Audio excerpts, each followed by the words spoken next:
Hey guys, welcome back to another video with Jaeger, a 3-year-old Devil's Garden Wild Mustang that I've been gentling. Jaeger is obviously a pretty relaxed guy, and he's quite comfortable around me. He even lets me approach him when he's lying down, which I absolutely love, and sometimes I can convince him to stay down by giving him these shoulder rubs. Even though he's really good with me, I do want to prioritize him working with other people. So meet Katie. Katie was the first person to work with Jaeger other than me, and I was really happy to see him respond so well to her. It's not uncommon for a Mustang to become a very one-person sort of horse and shy around strangers, but this wasn't the case for Jaeger at all. Even so, it's an important step for him to be working with other people. Really, it's something I want for all of my Mustangs, to be able to work with someone other than me before they head off into their new homes. And I think that working with other handlers is an extremely important part of the domestication process. So Jaeger now gets to leave the pen for a little graze after each training session. He's acting more and more like a domesticated horse. And he really does love people. In his mind, people exist to scratch him. Katie unfortunately moved out of state, but before she moved, she was able to come over and do a few training sessions with Jaeger.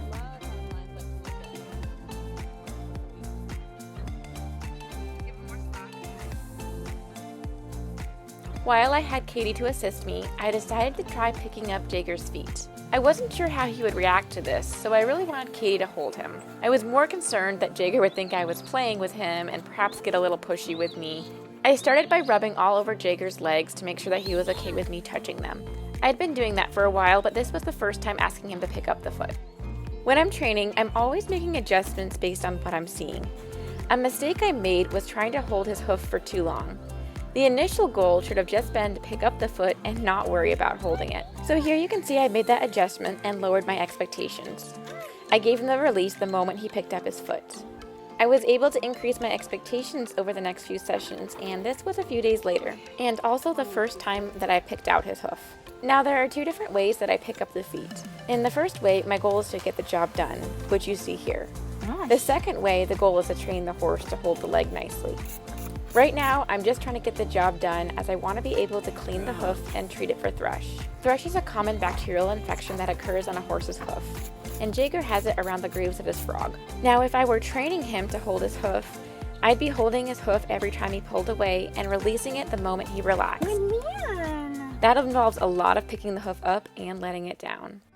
Jaeger has continued to do really well, and I think it's time for him to graduate to going out on pasture and being introduced to the electric fencing. I put him in a breakaway halter for this. You ready, sir?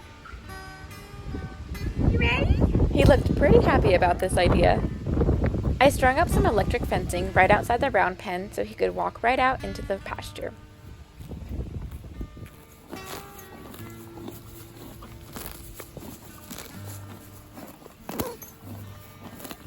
Unfortunately, the pasture space isn't very big, and it would turn into a dry lot if I left him out on it, so I usually just turn him out when I'm training the other horses.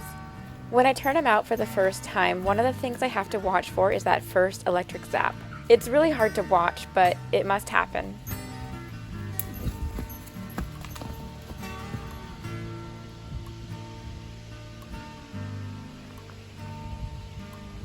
It's really stressful to watch the horse unknowingly approach the electric fence, but usually after a zap or two, they understand and stay away from it.